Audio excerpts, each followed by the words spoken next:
अब हम लोग डिस्कस करेंगे रिफ्रैक्शन ऑफ लाइट के क्वेश्चंस एंड आंसर्स। ये थोड़ा सा बड़ा पार्ट है और बहुत इंटरेस्टिंग है और इम्पॉर्टेंट भी है। तो चलो देखते हैं पहला क्वेश्चन क्या है। What is refraction of light? Draw a ray diagram to show the refraction of light. तो रिफ्रैक्शन ऑफ लाइट हम लोगों को पता ही है, it is bending of light when it travels from one medium to another.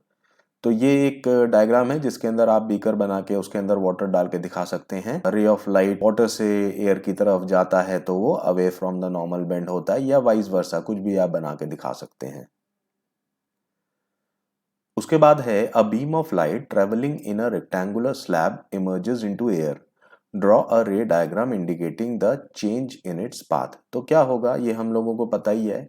जैसे ही light glass में enter करेगा it will bend towards the normal, और दूसरे फेस में क्या होगा, जो वो ग्लास से एयर की तरफ जाएगा it will bend away from the normal. और ध्यान ये देना है, जो ये इंसिडेंट रे है और जो इमर्जेंट रे है ये दोनों पैरेलल होने चाहिए। Simple. Next question is state two effects caused by the refraction of light. जो दो इफेक्ट है उसके अंदर एक जो है आपका ट्विंकलिंग ऑफ स्टार्स है, और दूसरा क्या है, अर्ली सनराइज एंड सनसेट। तो इसको एक डायग्राम के थ्रू समझते हैं। सपोज हमारे पास ये एक स्टार है और ये एक point size source of light है। यहाँ से जब रेज आएंगे, और यहाँ पर सपोज हम खड़े हैं अर्थ के ऊपर, और ये जो है क्या है, मल्टीपल लेयर्स ऑफ एटमॉस्फेयर है। तो जो ये रेज ऑफ लाइट आ रही हैं ये क्या होगा, जब एटमॉस्फेयर के थ्रू गुजरेगा, एटमॉस्फेयर में क्या है, डिफरेंट लेयर्स है, और वो डिफरेंट लेयर्स का जो रिफ्रैक्टिव इंडेक्स है वो डिफरेंट है।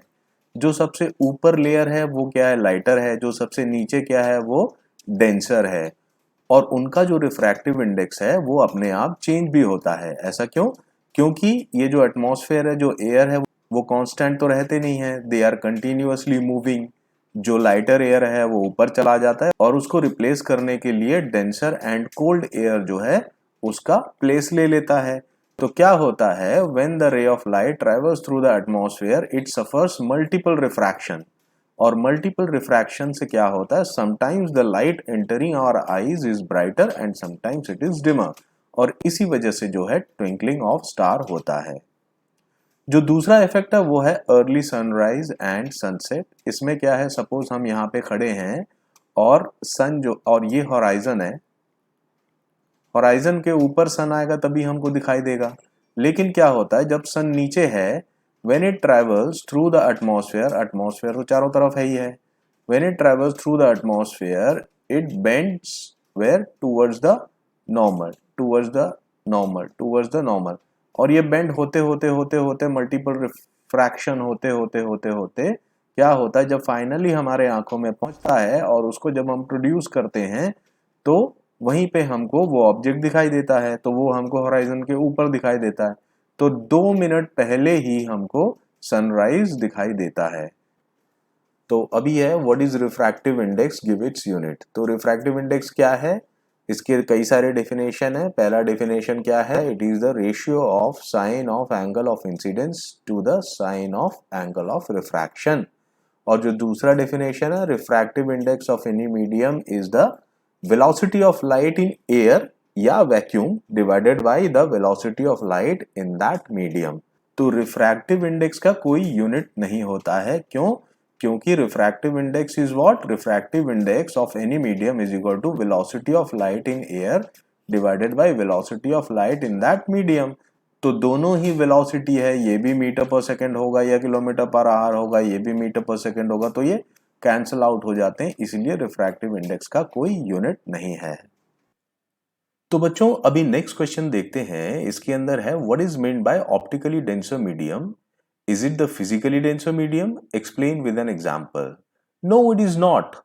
ऑप्टिकली डेंसर मीडियम वो होता है जिसमें light towards the normal bend करती हो, और physical density is different.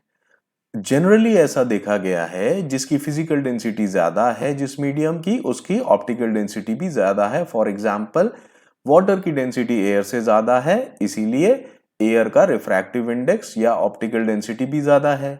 Glass की डेंसिटी, फिजिकल डेंसिटी जो है वाटर से ज्यादा है, इसीलिए उसका ऑप्टिकल डेंसिटी भी ज्यादा है। लेकिन देयर आर सम एक्सेप्शंस। तो आओ देखते हैं इसके अंदर क्या है। केरोसिन जो है दैट इज फिजिकली लाइटर, उसकी डेंसिटी जो है वाटर से कम है, लेकिन उसकी ऑप्टिकल डेंसिटी ज्यादा है। When light travels from kerosene to water it bends away from the normal. क्यों? क्योंकि वाटर की ऑप्टिकल डेंसिटी केरोसिन से कम है और फिजिकल डेंसिटी ज्यादा है। Alright, okay.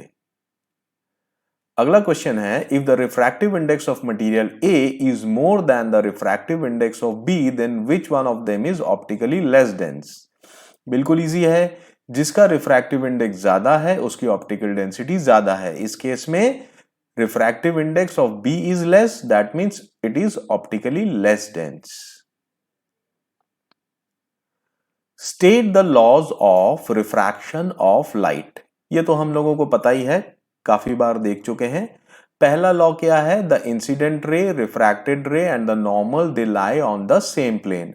और दूसरा लॉ जो है that is Snell's law, that means the ratio of sine of angle of incidence to the sine of angle of refraction is constant. अब ये समझते हैं ये है क्या, रेशियो कांस्टेंट होने का मतलब क्या है। आगे चलते हैं। What is the meaning of Snell's law? तो यही हम लोग अभी देखेंगे, Snell's law का मीनिंग क्या है।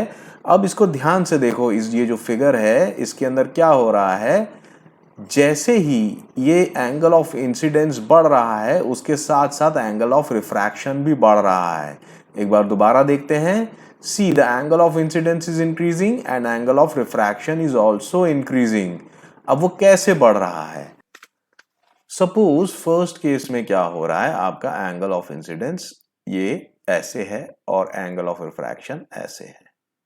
जैसे ही हम एंगल ऑफ इंसिडेंस को बढ़ा देंगे वैसे ही एंगल ऑफ रिफ्रैक्शन भी बढ़ जाएगा। लेकिन कितना बढ़ेगा?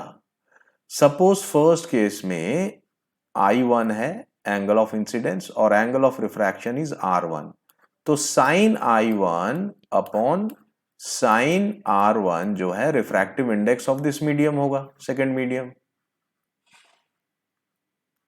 With respect to 1।